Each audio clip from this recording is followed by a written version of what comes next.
ไม่ซุ้มค่ะสวัสดีค่ะมาเร็วเข้าค่ะเด็กกว่าหน้ากาในค่ะตอนนี้นะคะเรากำลังจะไปหน้ากานะคะก็คือหมู่บ้านที่น้องไปเป็นสะใภ้นะคะเราจะเดินไปนะคะจากที่บ้านไปค่ะตีเฮิรนกว่าเข้าค่ะเดไปกว่าในค่ะจอมน้องค่ะไปกับน้องสาวนะคะงั้นเราไปกันเลยนะคะก็จะเอาอะไรไปมากก็จะมีแค่นี้เสื้อผ้าแล้วก็ของกินเล็กๆน้อยๆนะคะ งั้นเราไปกันเลยค่ะอ๋อค่ะว่าจะหนึ่งก็เข้าค่ะกว่าจ้ำกันค่ะตอนนี้ก็อยู่ข้างบ้านนะคะ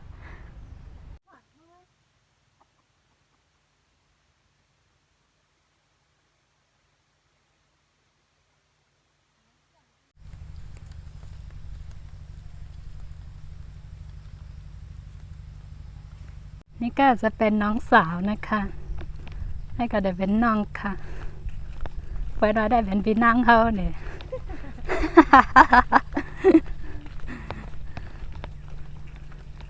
เดี๋ยวเราจะไปทางนี้นะคะเขาค่ะเด็กกว่าตั้งไหนนะคะจากที่บ้านโมไปนากานะคะ ก็จะใช้เวลาเดินครึ่งชั่วโมงค่ะเอาค่ะลูกดีวันเท่ากว่าหน้ากาค่ะเนาะว่าไปในใจเข้าตั้งครึ่งชั่วโมงค่ะนี่ก็เดินเป็นตั้งอันเท่ากับเด็กนำเลยค่ะเนาะ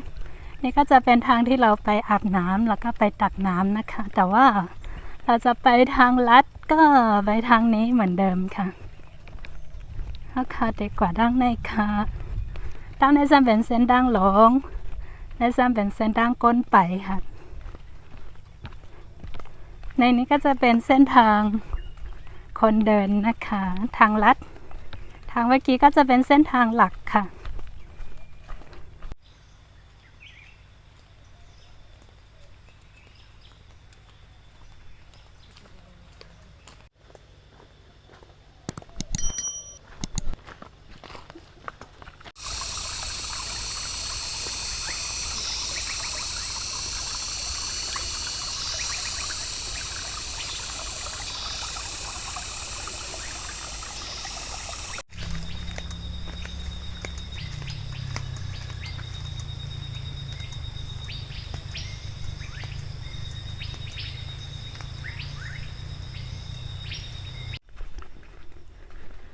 พอมาถึงตรงนี้ก็ถึงเส้นทางหลักแล้วนะคะนี่ก็ถึงเส้นตั้งหลงยาวค่ะ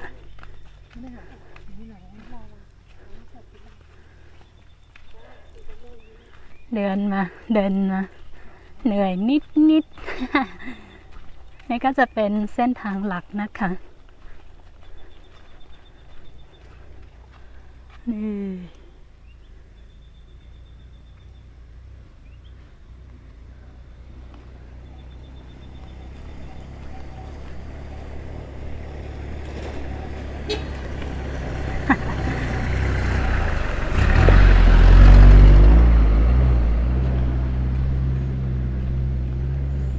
ตอนนี้เราก็มาถึงเส้นทางหลักเรียบร้อยแล้วนะคะมาแล้วเราก็มาถึงดีเส้นทางหลงยาวค่ะต่อไปก็เดินไปเรื่อยๆเหนื่อยก็พัก ไปติ๊กไปติ๊กด้านในกว่าอะไรมากอะไรก็ได้ไปห้ามนำค่ะนะค่ะเปิดได้ขี่รถทีบส่วนมากโมไปไหนมาไหนก็จะเดินมากกว่านะคะถ้าเป็นคนอื่นก็จะขับมอเตอร์ไซค์กันไปมาค่ะ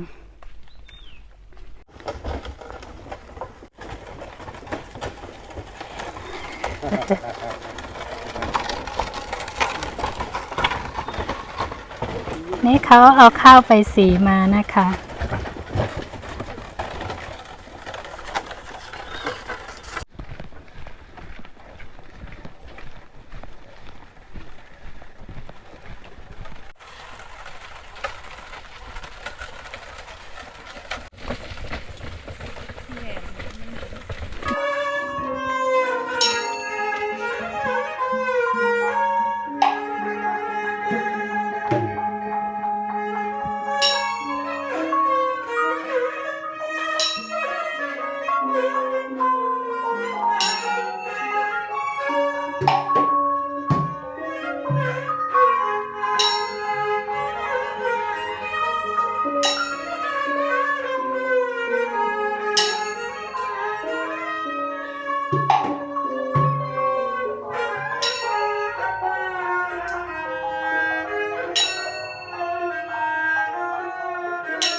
มากินจ้ำกันค่ะ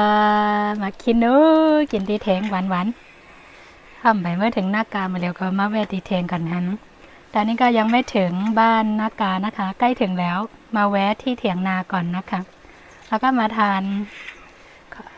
ของเปรี้ยวกันอร่อยมากๆค่ะ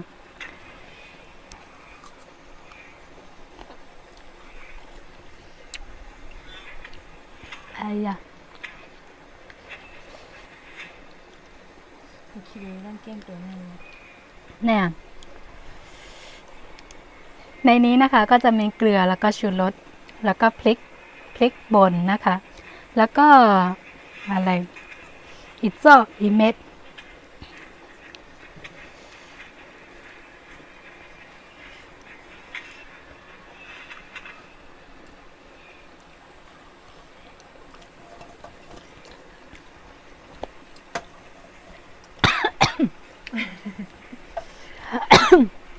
อร่อยหวานอะไรน้ำใหม่มากครับ หวานปลาแกนอร่อยมากค่ะ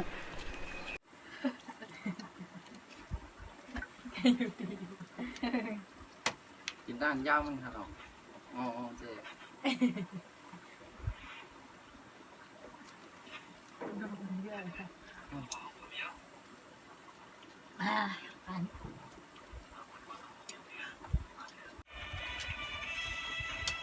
แค่กินก็ยังมั้งโอ้ยหล่อนเด็ดเต้นมันเด็ดเที่ยวเลยนะ เจ็บเลย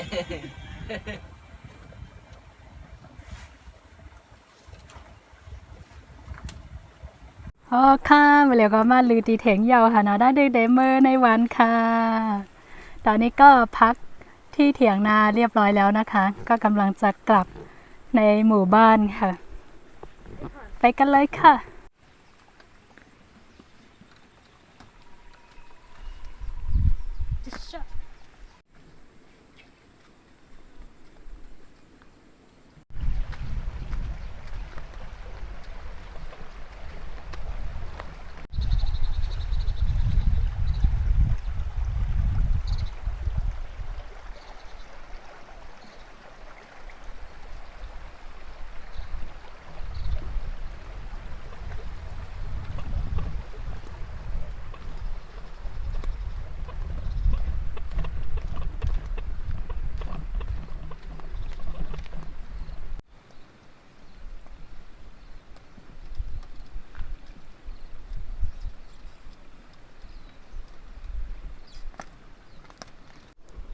อันนี้นะคะก็จะกั้นไม่ให้วัวควายเข้านานะคะ เวลาไปใครไปไหนมาไหนก็จะต้องปิดนะคะในเวนลอยเจ้าเมืองนาการเหนือค่ะนี่ก็คือเจ้าเมืองของนาการเหนือนะคะส่วนทางนี้ก็จะเป็นทุ่งนาค่ะทุ่งนาบางที่ก็เกี่ยวข้าวแล้วนะคะถ้าเป็นนาเช้านะคะนาเจ้าในก็ได้เขียวค่ะนะ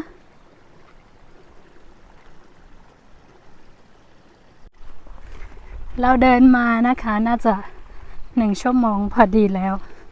เมื่อกี้ก็มาแวะที่เถียงนาด้วยนะคะเมื่อกี้ก็มาแวะดีเถียงนาให้ค่ะเนาะอันนั้นแหละข้าดังสมองเนาะค่ะไปถึงเฮิน เพราะว่ามาแล้วก็แวะถ่ายนู่นถ่ายนี่นะคะก็เลยทำให้ช้าหน่อยถ้าเดิน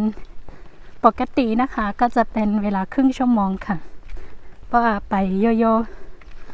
ไปมันแต่ก็ข้าดังครึ่งชั่วโมงเลยค่ะ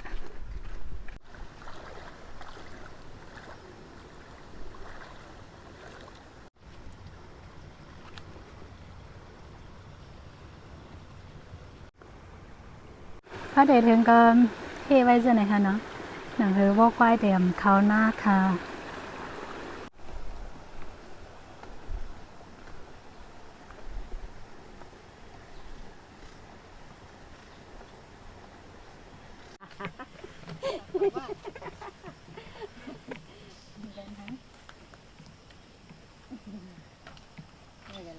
ฮะอะไรทะเลอ๋อละลอย อันนี้ก็จะเป็นทางเขาวันนักการเหนือค่ะนี่ก็จะเป็นทางเข้าหมู่บ้านนักการเหนือนะคะ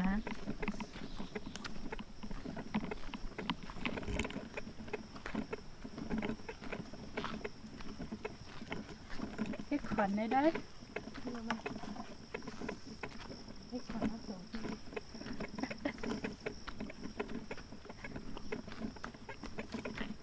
ไอ้ยงแม่มลาลีฮันนะนะเมื่ออยู่จัง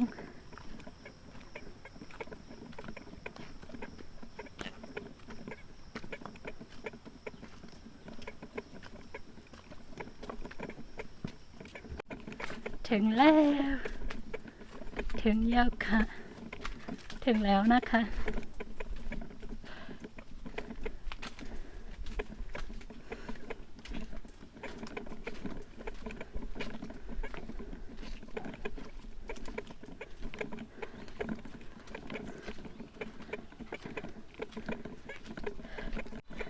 แม่เล่นเหรอ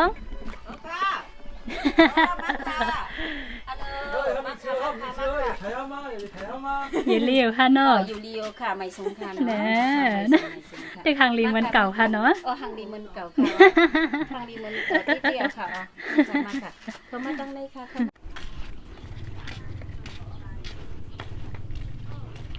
มาถึงบ้านแล้วนะคะ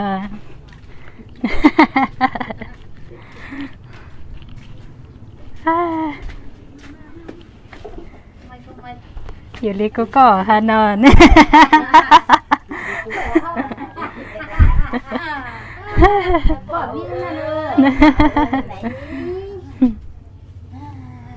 มาเหลกัน มาเด็กกันค่ะทำไมค่ะ มาเหลปีน้องค่ะตอนนี้ก็กำลังมาเที่ยวหาญาตินะคะนั่งค่ะนายยุ่งเขาอยู่ลิกูก็ฮะเนาะ